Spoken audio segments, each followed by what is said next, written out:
Hey everybody, it is Radleigh and welcome to the Angelic Weather Report for November 24th through the 30th. If you are watching this on the YouTube account or elsewhere, then you'll notice different surroundings behind me. That's because the space that I normally in is getting painted. And so you are seeing the inner sanctum of my office.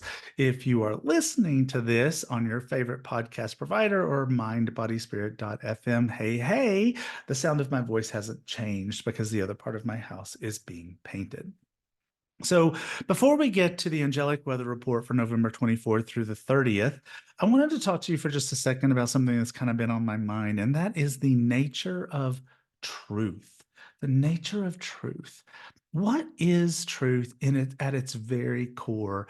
And how do we decipher that from the standpoint of different people's perceptions of the truth? Um, I think we've seen a lot of that throughout the world recently, big events that have happened that have defined what people believe the truth to be versus what they believe the truth not to be, and how polarizing that can be, and how different and how opposite it can be. Even in our situations of our very closest relationships, relationships with partners, siblings, family, best friends, co-workers, all of these things can be wildly different. And so, what is the nature of truth? And so, if there is, for example, let's just take a wild thing. Let's just pick a person, a name. I'm just going to go with Lucy. I don't know why. It just came into my head. So, Lucy, let's say that Lucy's my best friend. And so, Lucy and I have a disagreement for whatever reason. And maybe over time, we start to get farther and farther apart. Maybe our families see things different. Maybe as time goes by, the way we see the world is different. And so my truth becomes version A, Lucy's truth becomes version B.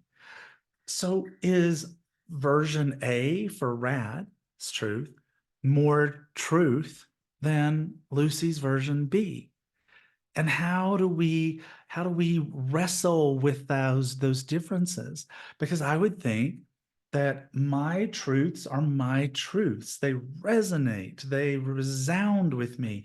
I am they like so many people in the United States of America and also around the world, it's like it's difficult for people to go, oh, this is the truth. How can anyone not see? It's so clear. It's plain. It's obvious. This is the truth.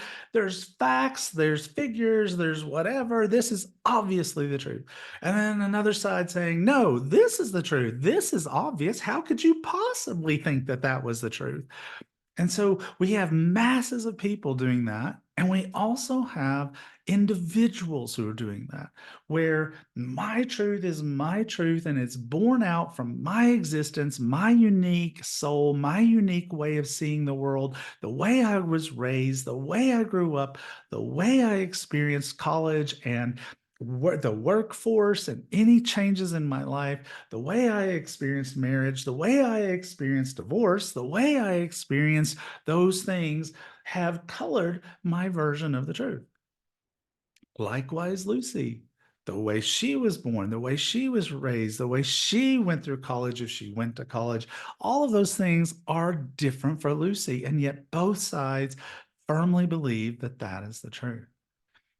And so, what if we then take ourselves out of that? What if we could? What if we could then reach over to the other side of the veil and understand what cosmic truth is? Well, okay. So, what is cosmic truth? Is if we're in heaven or on the other side of the veil, would we see truth more clearly? Would it have a very clear distinction? Would the angels go, but Radleigh's right? Or would the angels go, the Lucy's right? And if we take this concept. All right. So I believe that we are all sort of children of the divine. We're all part of the divine. I talk all the time about this whole concept of this reality where we think about the nature of existence as being a giant fountain. Think of a giant fountain like in Europe or someplace or in a major city, gorgeous fountain. Maybe it's got angels on the side of the statue going up in the middle of it with water shooting out the top and a giant basin underneath that catches the water. And so I use the analogy of think of us as coming from the body of water, the reservoir of water that's in the basin of the fountain. And think of that basin of water as being the divine of source. And so we get shot out the top of it. And so for a moment, we are a drop of separate water, the illusion of separateness, right? Okay, so the illusion of separateness. And so we think that we're Radleigh or Lucy or Joe or Susie or Bill or Xander who's at my feet. It's like we think we're these people. But what if we're actually just a part of the divine, a source that is separate for a moment so that the divine can experience itself? So if we think about it from that way, then that means that all the drops of water are eventually going to go back to the divine because there's nowhere else for them to go. So they said they all go back to well, that then if we acclimate that towards truth, then from the standpoint of truth, each one of us is a bit of the divine. Each one of us has a different truth. And if it's all going to go back to the beginning, doesn't that mean, if it's all going to go back to source, doesn't that mean that all of our truths are truth? Mm. See, I'm not pretending like I know the answer to this question. I I'm merely aware of it.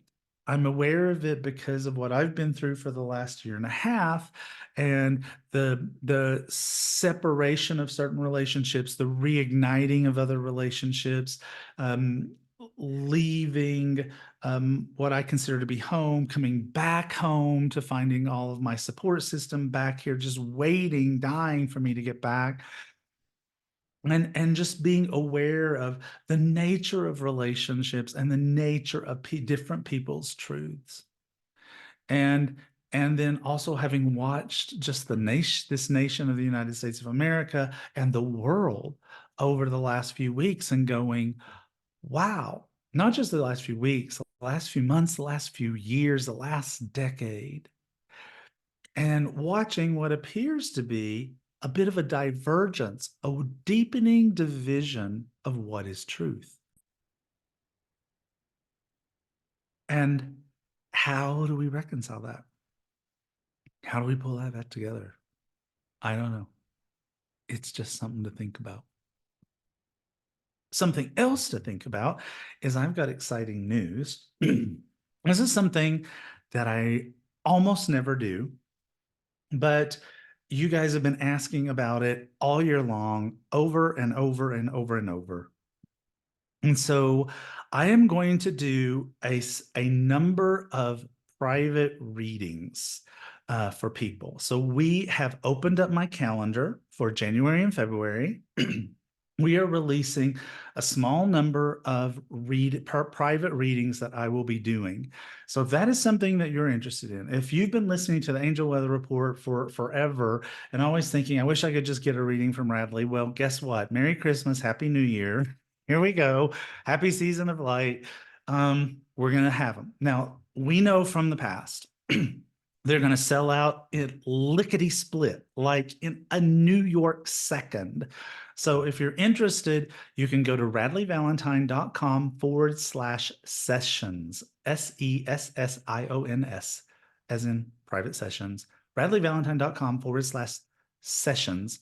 And you can either book something or get on our waiting list if you want to wait until whenever the next time is we ever do that. So there it is. It's out there.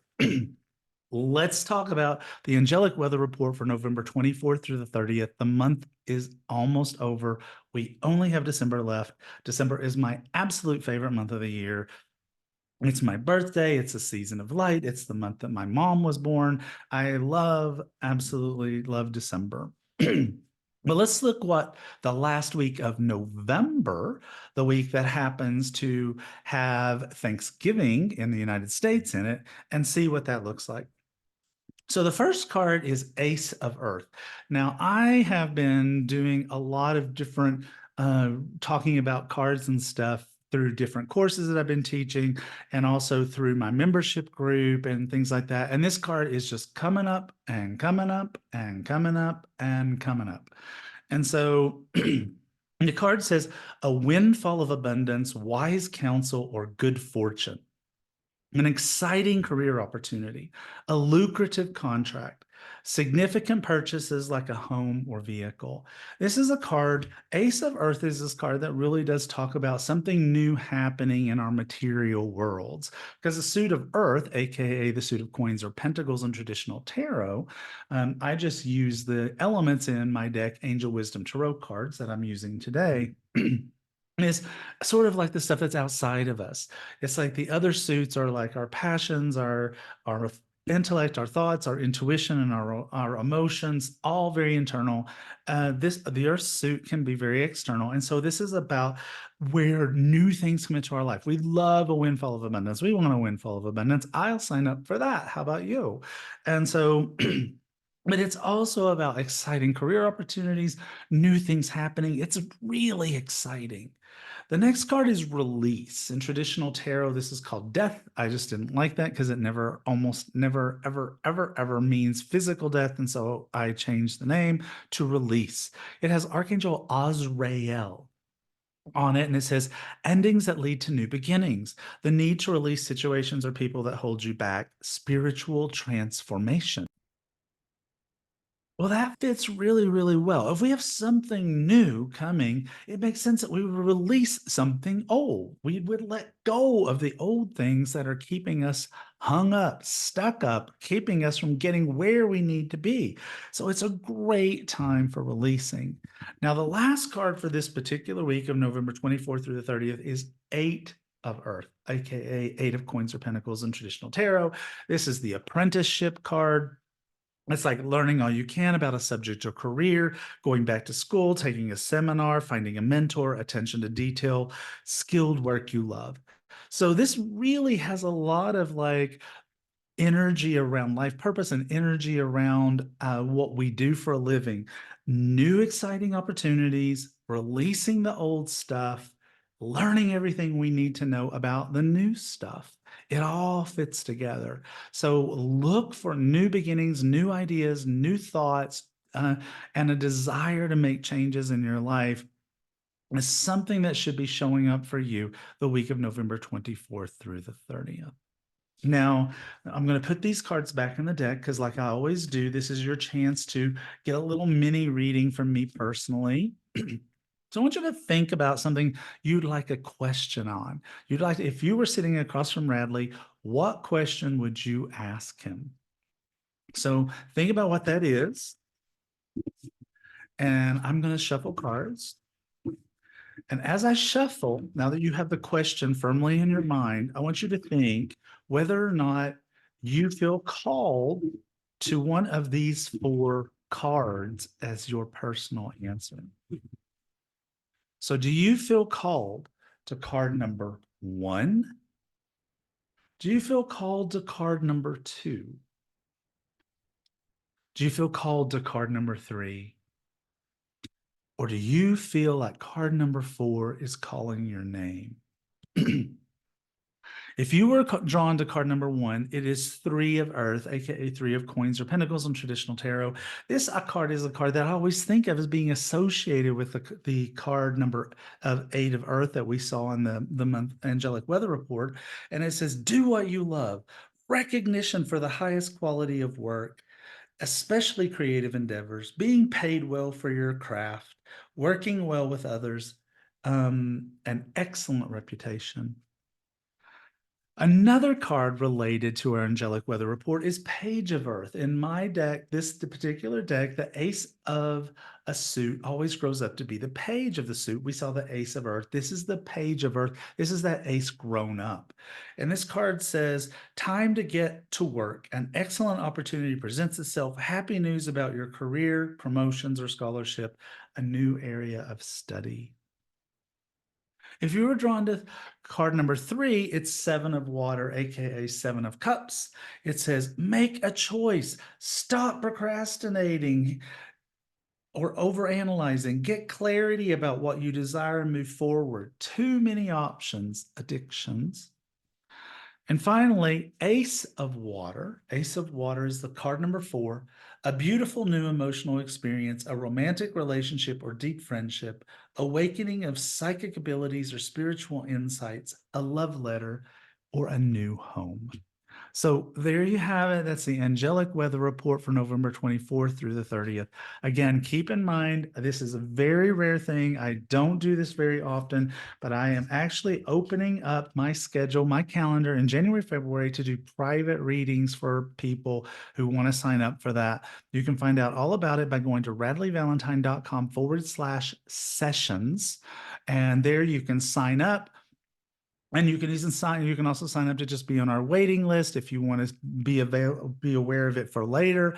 But they will sell out. They will sell out like really fast, usually within 48 hours. So don't hesitate. If this is something you've been wanting, if you've been wanting to spend some time with me, you can get a 45-minute reading session with me if you go sign up at radleighvalentine.com/sessions. So that's it, the Angelic Weather Report for November 24th through the 30th.